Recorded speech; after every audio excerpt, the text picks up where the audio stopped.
This week's lecture is about research and documentation, two very important skills that you will need throughout your entire academic career. As we talked about quite a bit last week, your topic is the foundation for your paper. So you always want to make your topic interesting to yourself and make sure that there's interesting research material related to your topic before making a final commitment. And then you want to stick with your topic, because changing your topic at the last minute can cause all kinds of problems, mostly caused by rushing, but also because your new topic may not be as appropriate for you as your topic that you spent a lot of time thinking about. And then we take our topic and we start organizing and outlining our ideas. And so even though we have an outline as a plan, we might find that our research and writing take us in a slightly different direction. And so if you make a change in your direction, especially if it's significant, you'll want to make a new outline or at least revise your outline before writing the complete paper. Skipping the organization of ideas step can cost a lot of time later, so it's always good to make sure that everything's organized as you are writing and beginning writing, and then maybe go back and outline if necessary too. And this is a very simple sample outline, and I won't go over it in great detail, but you do need to know what your introductory idea or thesis statement, what's your main point before you begin writing your paper. And it's an excellent idea to know where you're headed. What will your conclusion be like? And you could save something really good from your research for the conclusion to leave your reader with, to hopefully help them make up their minds and kind of change their minds if they were not on the same page as you before they started reading your paper. And then do the research. Go to the library, either the physical library, and it could be a library that's not a SLU library as long as it's a substantial library, or you can go to the SLU library website. Look up your topic in some databases on the SLU search. You can email or make printouts of articles. Check out a book or two if you have time. And you don't even have to read an entire book. If a book only has a part or a chapter that is relevant to your research, you can just read that part of the book. And then you can also do internet research, but internet sources may not be as reliable, and they're also more challenging to document in many cases. Organizing your research. You can take notes on your printouts.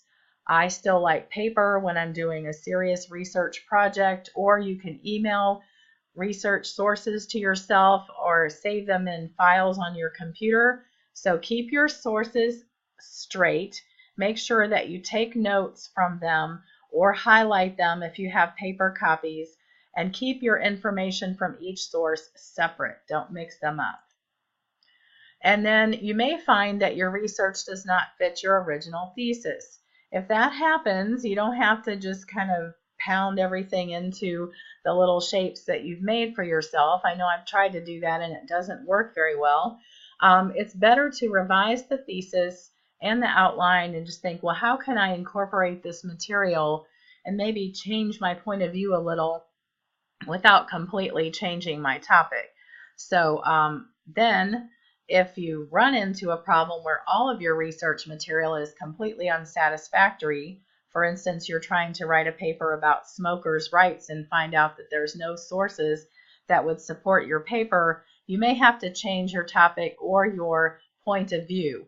And that should be a last resort. Changing your topic can cause a lot of problems, but if you have to, please let me know and I'll let you know whether your new topic would be approved. These are the essentials of documentation. Now you can find a lot more essentials of documentation in your Little Penguin Handbook and also on the Purdue APA style pages on the web. So these are some steps to follow to avoid plagiarism. Document each direct quote, borrowed idea, summarized passage, and paraphrased passage from your source as you go. Don't wait to do your documentation until later, because it's really hard to go back and figure out, was this me or was this from my sources? And then no matter how much research we've done, approximately 75% of our paper or more needs to be our own ideas and words. So we're adding research material to what we know and what we've learned rather than just sticking a bunch of stuff together from our research. Summarizing and paraphrasing. If you're summarizing in your own words a longish passage, let's say a whole chapter into a paragraph of your paper, you would still need an APA in-text citation after the summarization. If you are paraphrasing, which is essentially translating a sentence into your own words of essentially the same length of words, you would still need an APA in-text citation placed after the paraphrase. And a paraphrase is more like a translation. It's not just making a couple minor cosmetic changes to the original. You're changing it essentially to your own words, but it's still their ideas. So it still needs a citation.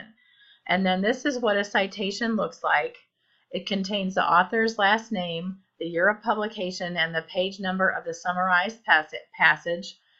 And then you do not need quote marks for summarized and paraphrased passages based on research material. However, if you borrow the exact words used in your source material, that would be a direct quote or a word-for-word quote. Anytime you find yourself typing the exact words in the exact order that your source had, that is a direct quote. Anytime you find yourself copying something from a source, highlighting it, copying it, pasting it into your paper, those are word-for-word direct quotes, and those need to be enclosed in quote marks, and they need to have their very own in-text APA citation after them. And so a documented direct quote looks like this. It has quote marks at the beginning, a quote mark at the end, a space, your citation. In this case, this source did not have page numbers, so we left that element out, and then a period at the end. And then things to watch for as you write and document. Please do not put together a quilt of quotes, which is just one quoted passage after another with nothing from you. Even if it's got in-text citations, it's not really a research paper. It's just a bunch of stuff stuck together. And it's good to document that stuff, but it's not really a paper because you're absent from the material. Don't use material from your sources without appropriate documentation. That is essentially what plagiarism is, and that is plagiarism whether accidental or intentional. Now, the documentation does not need to be perfect in this class. We're still learning, but there will be classes in your future where it will be very important to make sure not to use material without documenting it. And then please give credit to the people who provided the research material you used in your paper. And then each of the sources you used in the paper should be on the references list. And don't put anything on the references list if you didn't actually use it. And then only list each source on the references list once, even if you used it a bunch of times in the paper. And then here's some final reminders. And the PowerPoint will be out there too if you want to look at it in case I went over something a little faster than you would have preferred. And the listings on the references page should not be numbered. If you see them, let's say in the Little Penguin Handbook numbered, it's because they've got them numbered for reference for you to be able to find them easier. But the references page in your paper should not have numbers on the list, on the sources. And the listings on the references page should be alphabetized by the first word in that listing. Use your handbook or the Purdue OWL to look up correct APA references formats. And please do not try to memorize those formats. I don't memorize all that stuff. My brain would get terribly clogged. And I would go ahead, even if I'm writing a paper as your instructor, I would still get out my handbook or go to the Purdue OWL to see how to document my sources correctly because I don't memorize all that material. If your source has no author, please use the headline or article title as the first item in the listing. Double space your references page without extra space in between the listings. And also reverse indent the references page. That means that each first line begins at the margin and then you indent the second and later lines. It's exactly the opposite of what you would do with your paragraphs.